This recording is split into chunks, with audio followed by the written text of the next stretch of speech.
BRS అధినేత కేసీఆర్ అన్న కొడుకు కన్నారావుపై భూ కబ్జా కేసు నమోదైంది. రంగారెడ్డి జిల్లా ఆదిబట్ల పోలీసులు ఈ కేసును నమోదు చేశారు. ఆదిబట్ల పీఎస్ పరిధిలో 2 ఎకరాల భూమిని కబ్జా చేసేందుకు ప్రయత్నించినట్టు ఎఫ్ఐఆర్లో పోలీసులు పేర్కొన్నారు. కన్నారావుతో పాటు మరో 38 మంది బీఆర్ఎస్ నేతల పేర్లను ఎఫ్ఐఆర్లో చేర్చారు.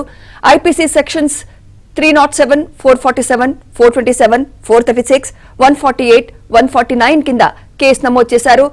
ఫెన్సింగ్ రాళ్లను తొలగించి హద్దు రాళ్లను పెట్టినట్టు ఎఫ్ఐఆర్లో పేర్కొన్నారు.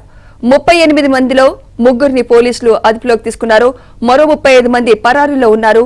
కన్నారావు ప్రస్తుతం బెంగళూరులో ఉన్నట్టు పోలీసులు గుర్తించారు.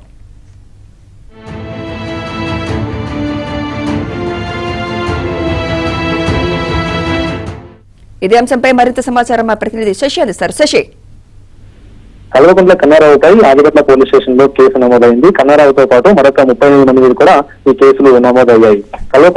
ఆదిబట్ల పోలీస్ స్టేషన్ పరిధిలోని ఓఆర్ఎస్ అనే ఒక సంస్థ తన ప్రాజెక్ట్స్ నిర్వహిస్తూ ఉంది. ఇందులో భాగంగా ఒక ల్యాండ్ ను డెవలప్ చేస్తోంది. తాము కొనుగోలు చేసినటువంటి ల్యాండ్ లో మొత్తం అంతా కూడా ఫెన్సింగ్ వేసుకుని లోపల డెవలప్మెంట్ చేస్తున్నటువంటి క్రమంలో కన్నారావుతో పాటు మరికొంతమంది అక్రమంగా ప్రాజెక్ట్ యొక్క చదువున్నట్టుగా తెలుస్తోంది. అయితే కన్నారావుతో పాటు మరొక 30 మంది కూడా ఒక 2 ఎకరాల భూమిని కబ్జా చేసేందుకు యత్నించారు. తనకు సంబంధించినటువంటి కొంతమంది వ్యక్తులను వెంటబెట్టుకుని ఆ యొక్క ప్రాజెక్ట్ లోకి అక్రమంగా ప్రవేశించి నానా హంగామా కూడా సృష్టించారు. ఆ చుట్టూ వేసినటువంటి 2 ఎకరాల ల్యాండ్ వేసినటువంటి చుట్టూ ఉన్నటువంటి ఫెన్సింగ్ ను తొలగించి అది పాతినటువంటి హద్దురాలను కూడా పీకేసే ప్రయత్నం చేశారు. అయితే అప్పటికే ఉండేటటువంటి ప్రాజెక్ట్ లో పనిచేస్తున్న కొంతమంది వీరంతా కూడా ఒక్కసారిగా ప్రాజెక్ట్ లో అక్రమంగా ప్రవేశించడంతో భయభ్రాంతులకు గురయ్యారు.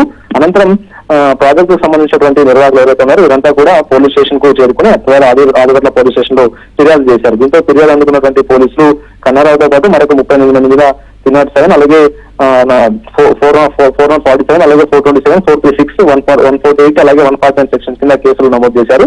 ప్రధానంగా ఇప్పటికే 3 అదుపులోకి తీసుకున్నారు. మరొక 35 మంది ఇప్పటికే పరారులో ఉన్నట్టుగా తెలుస్తోంది. కన్నారావు కోసం పోలీసులు గాలిస్తున్నటువంటి క్రమంలో అతను బెంగళూరులో ఉన్నట్టుగా కూడా తెలుస్తోంది. మొత్తానికి మాత్రం ఇప్పటికే 3 పోలీసు అదుపులో ఉన్నారు. మరొక 35 మంది మాత్రం వారి మీద కేసులు నమోదయ్యి వారి కోసం కూడా గాలింపు కొనసాగుతోంది. రైట్.